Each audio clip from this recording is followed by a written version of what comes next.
Once Nadia has put on the sales order, so the next user which get involved is Yacob in the planning office. Yacob, the planner of World Pizza, is presumed to be the user of the planning system.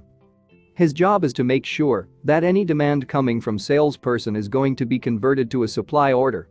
And a supply order are in Business Central typically either a purchase order or in our case a production order. It could also be a transform order when you transform stock from one of your location to another location. So Yacob does that work in Business Central on his computer, and most specifically he uses the MRP engine, also called the planning worksheet, to have Business Central suggest what supply order we need to create. Another goal of the planning system is to ensure that the inventory does not grow unnecessarily. If demand decreases, the planning system will suggest that the user postpone, decrease in quantity, or cancel existing supply orders. Let's see now how Yacob does this in the system. My name is Yacob, the planner of World Pizza. In this video, I will show you how I use the material requirement plan, also referred to as MRP engine, to create a production order for the pizza. First I will move from roll center which was used previously by Nadia. So from the sales order processor to the production planner. If we click in the black bar on the top of the screen and go to my setting, here you can manage many things. We focus now on the roll center. So I click the assist edit, I would then be given a list of available roll centers.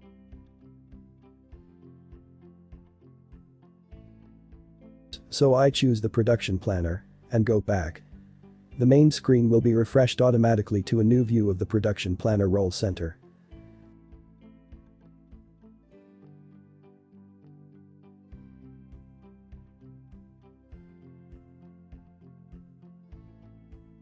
So if we go to the system and have a look at how that works, we will go to the MRP engine which in Business Central also called the planning worksheet.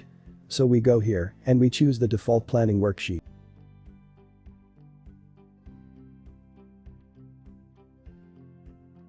And we click calculate regenerative plan. For our scenario, I will generate the MRP only for our pizza. That's why I put the filter item number here and we click OK.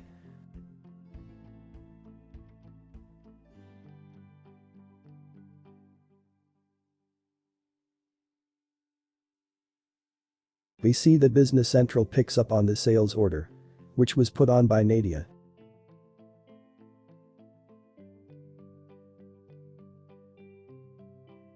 And if I click this order tracking up here, we will see that this production order suggestion to create one new production order is connected to the sales order that created previously. We can show it from here, and that was the sales order which Nadia has created.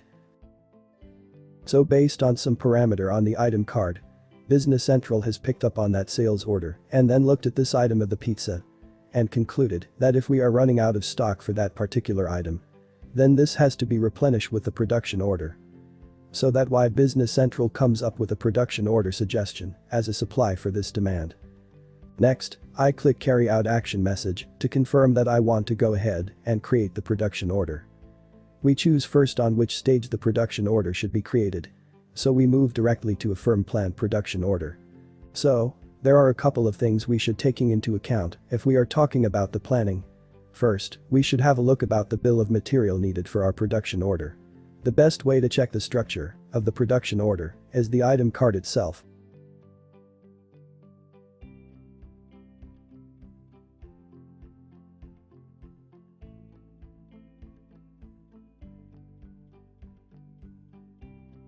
We select our pizza from the item list and, if I click bill of material, structure of the pizza, we see which materials and routing are going to produce the pizza.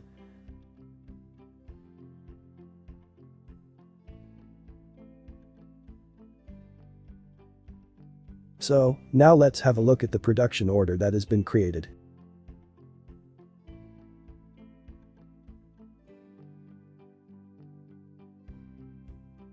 So we go to the firm planned production orders, and here we will see that our production order appears on the list.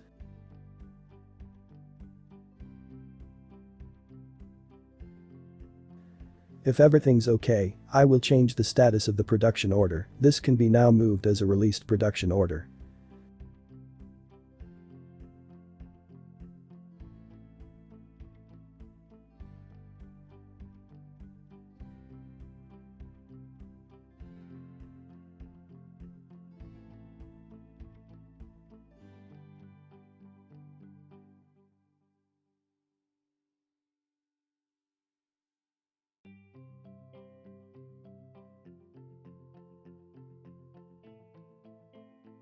If we go to the components, we can see here the raw materials which are going into producing the pizza. It means that based on bill of materials which has been already set up on the item card, raw materials which are needed to go into the production of this pizza. 1 kilo of flour, a half box of tomato sauce, and about 250 gram of cheese.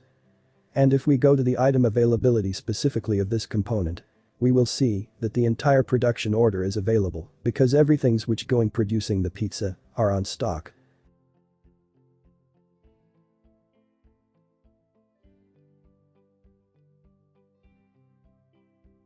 If one of those components is missing, then you should put the needed quantity on stock before starting the production, either by purchasing it or via a positive adjustment through the item journal.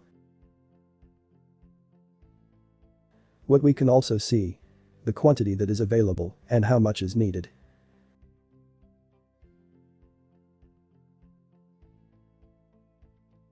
We see also on that production order, on which routing it is supposed to go through in order to be produced.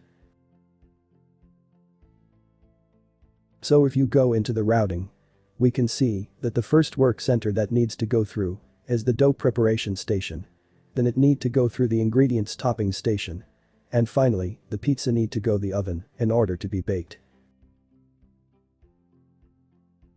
We are still in the planning office, and after verifying the production order, I have to transfer the paperwork to the production area, and I can do it by simply printing the production reports, which will look something like this. So the purpose of the production report is to physically print it out and then attach to the products that are going through the workers. So in this case there are 3 workers involved, where they can see what they need to create.